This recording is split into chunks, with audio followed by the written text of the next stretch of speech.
Hello everyone. Okay, so here's what we got.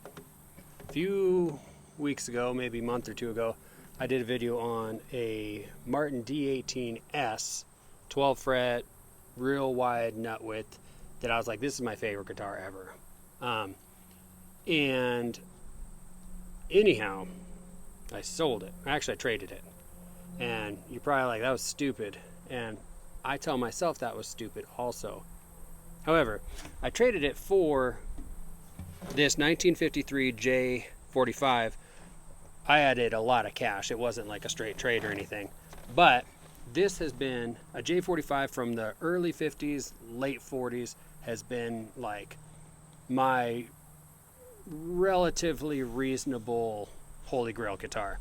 I say that because like it's not like, I don't know, like a Banner one, I would prefer to have a Banner one, but that's like out of my range generally, unless I do some real suave trading around. But anyway, for like the borderline attainable guitar, a 53 to 40, 46 to 53 or 54 J45 is like, that's like the guitar for me. Anyway, so this guy approached me with this one. He's got this one, which was a 53, and he was like, hey, I'll trade you, the Martin if you want to add some cash. And so we worked out a deal, and I'm very happy I did it because this guitar is also awesome.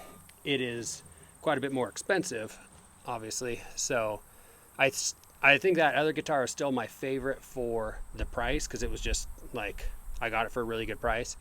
And this one I paid a pretty penny for, but it's been really great to play. Just had a recent neck set. The only negative on it is it's got a slight, like this is coming up just slightly. I don't know if that's going to even be remotely show it, but just kind of in this corner, it's coming up slightly. Not too much. It's not bad. Doesn't seem like it's going anywhere. I don't know. Most people I think probably wouldn't even mention that, but I try to be overly, I don't know. I try to really show whatever is potentially wrong with any of the guitars I sell. So this guitar is fantastic. I don't actually really want to sell it at all because you're probably going, well, why are you selling this one? Other than that's what I do. I buy and sell guitars. But I just made this really big purchase for a bunch of guitars that I'm going to be selling. So if I can sell some of those first, I won't sell this one. I'll hold on to it for a little while because I love it. It's like, I like the bigger size. I really like this guitar. This is a 1949 Martin D18s. This is great. But if I can only have like one guitar, I would prefer something a little bigger. I just like the bigger size right now. So anyway, this is like an awesome guitar. I'm very happy with it.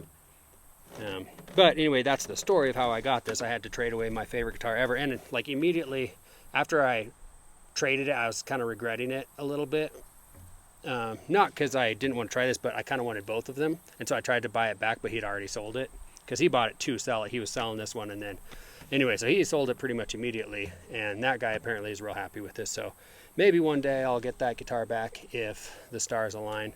But I'd like to, I might just try some other Martins from that era, some other 12 frets with a real wide neck and see if I like them just as much or if that one was just real special. I don't know, just fit my playing style real well. But I'm very happy with this one. I am sad that the other one is gone. But this is like the only guitar I would have traded that one for because it's been on my bucket list to try. Now that I've tried it, it really, nothing bad to say about it. They're great. I mean, it sounds nice and woody and open and everything you could want in a guitar. It's just more in the $6,500 range rather than like the $2,300 range, 24, 25, whatever it was. So, like if someone was just going to hand me a guitar, I'd probably choose this one. If they're like, you just have whichever guitar, I'd choose this one over the D18s. But considering I could have that one plus like $4,000, I'd probably have that one instead, if that makes sense. But if you've got $6,400, $6,500 laying around, you could do a whole lot worse than get one of these. 1953 mahogany back and side, no real issues to speak of. Had some different crack repairs. Here was kind of a crack repair done at some point in a long time ago.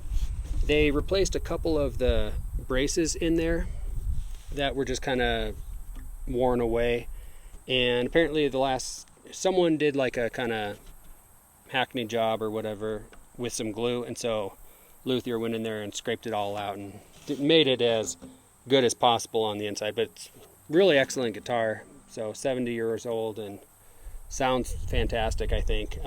All the cracks have been repaired. There's a crack down here that's been repaired, as well as this guy here. So it's got the, yeah, overall pretty excellent shape for the age, and just a real fun box to strum on. Still sounds good playing up and down the neck, like doing little solos or whatever. This one's a little easier for if you're just sitting on your couch and you just want to do scales or whatever. That's where I think these guys really shine. This is big enough that you can strum it and it sounds good. Little deeper volume than, little deeper frequencies of sound than like my single 018s. But they can't really compete with like a bigger body J45 as far as just strumming, you know. This can't really compete if you just are practicing scales. I mean, it's fine, it's great. The action's perfect.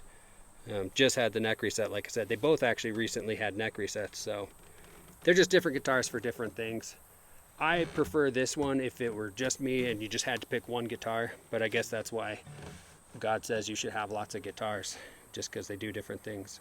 Anyway, I don't know if that actually answered anybody's question or not, but that's the story of why I have this J45 in my hands. And if you're wondering why I'm not in my normal studio, that is actually just a barn with hay in it, it's because we got more hay, and now my big empty space is full of hay. Yeah, as happens with barns. So I'm just under a tree now, a birch tree. It's a real, very pretty setting. This is actually sort of a pet cemetery.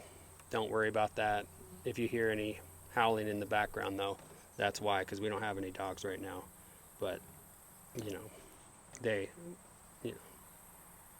I'm just going to cut that last part out because that's kind of weird. But I just want to be honest with everybody about what's going on here. Anyway, thanks so much for listening, everyone. Hope you have a good day. Bye.